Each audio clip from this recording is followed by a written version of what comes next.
राधा वल्लभ श्री हरिवंश। तो फाइनली भीड़ थोड़ी कम हुई और मैंने दूधपुकुर में स्नान किया। And let me tell you all, I am a water baby no matter what.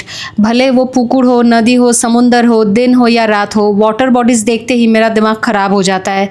Shri जी की कृपा से तैरना आता है, वरना कब का मैं चुल्लू भर पानी में डूब के मर गई होती। मतलब पानी के नीचे कहाँ पे कंकड़ है, पत्थर है, कहाँ पे कुछ जीव जंतु है जो काट सकते हैं, मुझे इन सब की ज़्यादा फिक्र नहीं होती। इसीलिए बहुत बार मेरे पैरों में ऐसे सिचुएशन पे शंख वगैरह के टुकड़े भी घुस गए हैं। तो दूधपुकुर में स्नान करते ही सारी थकावट मिट गई और मेरा बस चलता तो मैं 2-3 घंटे पानी में ही बैठी रहती। लेकिन क्या करे, भीड़ को संभालने के लिए वहाँ के वॉलंटियर्स सबको जल्दी जल्दी पानी से निकलने के लिए बोल रहे थे। तो स्नान के बाद अब है हमारी आखिरी लड़ाई।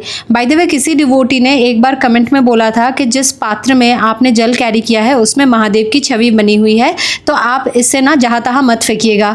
डोंट वरी, ये पात्र मैं लिटरली बैग में भर के घर ले आई हूँ। बाय द वे, स्नान के बाद इस बार भी कपड़े चेंज करने की कोई जगह नहीं मिली। तो जल चढ़ाने के लिए महिला और पुरुषों की लाइन अलग थी। और भीड़ की बात पूछो तो जन्माष्टमी में बिहारी जी के मंदिर में जैसी भीड़ होती है एग्जैक्टली वैसी ही थी। बहुत सारे श्रद्धालु बाबा के पास ना पहुंच पाने के कारण दूर से ही फूल और जल को मंदिर की दीवारों पे फेंक के मार रहे थे। इस समय मैंने पहले अपना मोबाइल बैग में रखा और फिर श्री जी की कृपा से कैसे भीड़ में धक्के और मार खाते हुए बाबा के थोड़ा सा पास पहुंची, मुझे भी नहीं पता, क्योंकि ये तो बस श्री जी को ही पता है। मुझे सच में इस समय कुछ होश नहीं था। महादेव जी को जल चढ़ाना है बस, क्योंकि एक भी बूंद अगर महादेव जी के पास पहुंची है तो सिर्फ और सिर्फ श्री जी की कृपा से, लाडली जी की कृपा से ये अधम आज अपने मरे हुए माँ की एक अधूरी यात्रा को पूरी कर पाई है।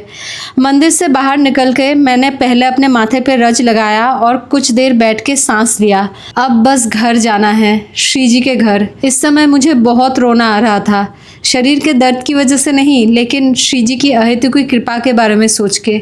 इतने समय बाद मुझे थोड़ी थोड़ी भूख लग रही थी। अब थोड़ा मुंह मीठा करने की बारी थी, गुड़ वाली कटकोटी के साथ। मुझे नहीं पता कि अगले साल फिर से इस यात्रा पे मैं आ पाऊंगी या नहीं, मेरे खुद के लिए इतना कष्ट मैं कर पाऊंगा या नहीं। लेकिन हाँ, इतना पता है कि अगर फिर से जल चढ़ाने आई तारकेश्वर तो थोड़ा सा तो सज धज के आऊंगी। लेकिन इसलिए नहीं क्योंकि लोगों ने मेरे शॉर्ट्स पहनने को लेके बुरा भला कहा, और ऐसा भी नहीं है कि अगले साल मैं साड़ी पहन के आऊं।